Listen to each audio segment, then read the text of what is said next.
Hello বন্ধুরা, আশা করি তোমরা সকলেই খুব ভালো রয়েছো। তো তোমরা যারা অপেক্ষায় ছিলে যে তোমাদের আইটিআই ফর্ম ফিল আপ কবে থেকে শুরু হবে, তো তোমাদের সেই অপেক্ষার অবসান হয়ে গেছে। তোমরা দেখতে পারছো এখানে একটা লাইন ডটেড দেখা যাচ্ছে, যেখানে লেখা রয়েছে the admission for ITI and M group and polytechnic first and second year is started. অর্থাৎ তোমাদের অবশ্যই online form fill up start হয়ে গেছে। তোমরা যারা এবারে মাধ্যমিক দিলে বা যারা তোমরা আইটিআই বা পলিটেকনিক করতে ইচ্ছুক, তারা অবশ্যই ওয়েবসাইট ভিজিট করো এবং দেখো তোমাদের অবশ্যই তোমরা বুঝতে পারবে যে তোমাদের অনলাইন পোর্টাল খুলে গেছে। তোমরা অবশ্যই এখানে অ্যাপ্লাই করতে পারবে।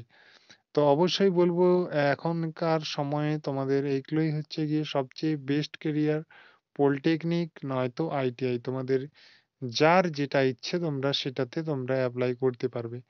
আইটিআই তে তোমরা যদি করো, আইটিআই তে তোমাদের দেখো তোমাদের এর আগে অলরেডি রেজিস্টার যদি করা থাকে তাহলে তোমরা অলরেডি রেজিস্টারে ক্লিক করে সাইন ইন করবে। নেক্সট তোমরা যদি রেজিস্ট্রেশন না করে থাকো তাহলে এই যে নিউ ক্যান্ডিডেট রেজিস্ট্রেশন দেওয়া আছে, এই নিউ ক্যান্ডিডেট রেজিস্ট্রেশনে এসে তোমাদের রেজিস্ট্রেশন করতে হবে, ঠিক আছে? তো রেজিস্ট্রেশন করার ভিডিও আমি তোমাদের পূর্বেই আগেও বলে দিয়েছি তোমরা কিভাবে রেজিস্ট্রেশন করবে। তো অলরেডি রেজিস্টার যারা রয়েছে তাদেরকে সাইন ইন করতে হবে। এছাড়া তোমাদের আরেকটা কথা তোমাদের বলে রাখি, ই গ্রুপের কোন ক্লাসটাকে বোঝানো হয়েছে। ফার্স্ট, যদি তোমরা ক্লাস 8 পাস করে থাকো তাহলে তোমরা ই গ্রুপের কোয়ালিফিকেশন ইকুইভ্যালেন্ট এক্সামিনেশনে তোমরা সুযোগ পাচ্ছ। এছাড়া তোমাদের যারা এম গ্রুপের রয়েছে তারা কিন্তু ক্লাস 10 পাস হতে হবে, ঠিক আছে? ক্লাস 10 পাস হতে হবে। নেক্সট তোমাদের যেটা রয়েছে সেটা হচ্ছে কি পলিটেকনিকে তোমরা কিভাবে ভর্তি হবে। তো পলিটেকনিক এভাবে ঠিক একই রকম ভাবে পলিটেকনিকে ক্লিক করবে। যদি অলরেডি রেজিস্টার থাকে তাহলে অলরেডি তোমরা রেজিস্টার করে সাইন ইন করলেই তোমরা পেয়ে যাবে। এছাড়া তোমরা যদি নিউ হয়ে থাকো তাহলে তোমাদের নিউ ক্যান্ডিডেট রেজিস্ট্রেশন করতে হবে। পলিটেকনিকের ক্ষেত্রেও তোমাদের দুই ধরনের অ্যাডমিশন হয়ে থাকে। একটা হচ্ছে পলিটেকনিক ফার্স্ট ইয়ার অ্যাডমিশন, যেখানে তোমাদের এর ক্লাস 10 পাস হতে হবে। এছাড়াও তোমাদের ইকুইভ্যালেন্ট বোর্ডে, অর্থাৎ তোমাদের বোর্ডে অবশ্যই সায়েন্স, ফিজিক্যাল, ঠিক আছে? তোমাদেরকে এই ফিজিক্যাল সায়েন্সটা থাকতেই হবে।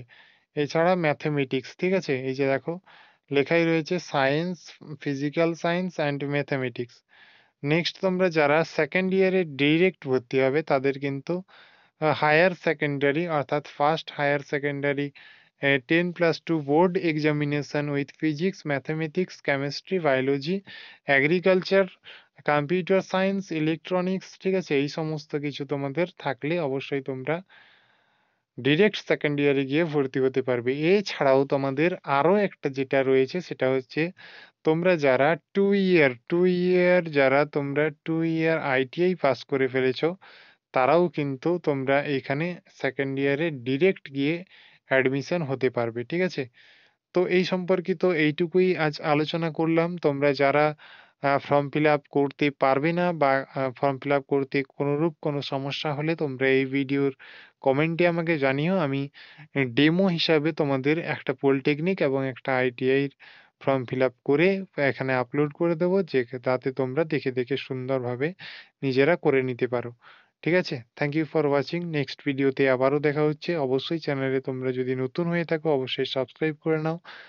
এছাড়া তোমাদের যদি কেউ আইটিআই রিলেটেড কোনো বন্ধু থেকে থাকে এবং